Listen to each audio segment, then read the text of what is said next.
हाल ही में हमारा सोलकी का ऑपरेशन लॉन्च हुआ था 19 तारीख से। उसके बारे में बहुत संक्षेप में आपको मैं ब्रीफिंग करूंगा।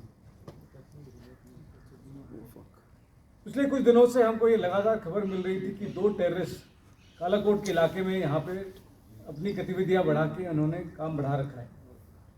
और 19 तारीख के रात को हमको ये कंफर्म खबर मिली कि एक पाकिस्तान का हाई रैंक एलिटी टेररिस्ट जिसका नाम की कारी है, वो जो कि काफ़ी समय से राजौरी और पुंछ के इलाके में एक्टिव था, वो अपने एक साथी के साथ इस इलाके में ऑपरेशंस के लिए यहाँ पे शामिल हुआ है। इस खबर के आधार पे तुरंत सारे सिक्योरिटी फोर्सेस जहाँ पे शामिल राष्ट्रीय राइफल्स, जम्मू कश्मीर पुलिस और बाकी इंटेलिजेंसीज, उन्होंने तुरंत ऑपरेशंस को कारगर रूप में शामिल किया, प्लानिंग की और साथ ही साथ तुरंत अपनी एक्टिविटीज शुरू कर दिया। उन्होंने 22 तारीख को करीबन 8:30 बजे 8:30 पर दोबारा जनरल एरिया काबूकोट, जहाँ पे पहले खबर आई थी, इन 2 टेररिस्ट का दोबारा सूचना मिला कि इनकी यहाँ पे गतिविधियाँ चल रही हैं।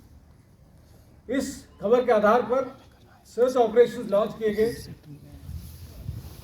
क्योंकि इस इलाके में जंगली इलाका है, जंगल के इलाका है और साथ में कुछ सिविल लोगों के ढोक भी हैं। बड़े तफसील से यहाँ पे प्लानिंग की गई थी ऑपरेशन। जिस इलाके में हमारी पार्टी सर्च कर रही थी, उस समय उस इलाके में एक सिविलियन का अकोमोडेशन भी था या फिर ढोक था। और सर्च के प्रक्रिया के दौरान अचानक फायरिंग शुरू हो गई है टेररिस्ट के द्वारा।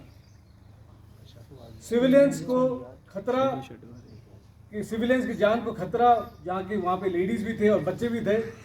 जो पार्टी के कमांडर थे कैप्टन प्रांजल, सबसे पहले वो कवर से बाहर निकल के उन्होंने जो बच्चों को और लेडीज को वहाँ से सेफ्टी के लिए निकाला और तुरंत ही जवाबी फायर की कार्रवाई की।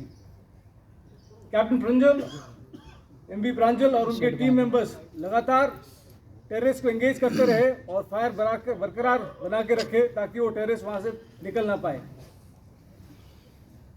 साथ ही साथ बाकी जो कॉलम्स थे जिस ऑपरेशन के लिए तैयारी हालत में थे, तुरंत ही वो लॉन्च हो गए थे और इस इलाके के लिए उन्होंने बिल्डअप करना शुरू कर दिया था। कैप्टन प्रांजल की टीम कब तकरीबन आधे घंटे तक उनको लगातार टेररिस्ट को घमासान में जवाबी हमला बार बार करते रहे। इसी समय के दौरान एक बुलेट की वजह से जो उनको लगी अपने उनके सर पे लगी, इसकी वजह से उनको शहादत मिली और उन्होंने अपना सर्वोच्च बलिदान दिया। पर इस ऑपरेशन का सबसे महत्वपूर्ण हिस्सा यह था कि उन्होंने बिल्कुल कांटेक्ट को ब्रेक नहीं होने दिया। उस इलाके के अंडरग्रोथ, बोल्डर्स, बहुत ही मुश्किल टेरेन, इस सब का एडवांटेज लेके टेररिस्ट जंगल के अंदर चले गए और लगातार फायर को उन्होंने बरकरार रखा। हमारे ट्रूप्स, जिसमें कि शामिल है 9SF और 2SF, उन्होंने इस कांटेक्ट को बना के रखा और टेररिस्ट का सर हमेशा नीचे रखा। ये फायर फाइटिंग काफ़ी समय तक चलता रहा और इस समय के दौरान धीरे धीरे करके हमारे स्पेशल फोर्सेस और हमारे बहादुर जवान इन टेररिस्ट के नज़दीक आए।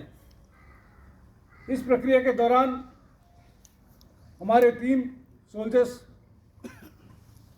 शुरू में घायल हो गए थे, उसके बाद में कंफर्म हो गया कि वो अपने चोट की वजह से उनका सैक्रिफाइस हो गया था। पर ये फायर फाइटिंग कंटिन्यू होता रहा और ये यकीन किया गया कि ये टेररिस्ट वहाँ से निकल ना पाए। जब तक ये ऑपरेशन आगे बढ़ता रहा, करीबन शाम का 17:30 बजे का समय हो गया था और अंदेशा था कि बहुत शीघ्र ही अंधेरा होने वाला है और इसके वजह से साथ ही साथ एडिशनल ट्रूप्स की बिल्डअप और प्लानिंग करी गई थी ताकि फिर वहाँ से कोई निकल ना पाए। इसमें हमारे अन्य RR unit 54 RR, 2SF, 63 RR, 9SF, सभी ट्रूप्स इंक्लूडिंग JKP, उन्होंने कॉर्डन को एस्टैब्लिश किया और यकीन किया कि उनकी पूरा अच्छी तरह से इस इलाके को कंट्रोल में हासिल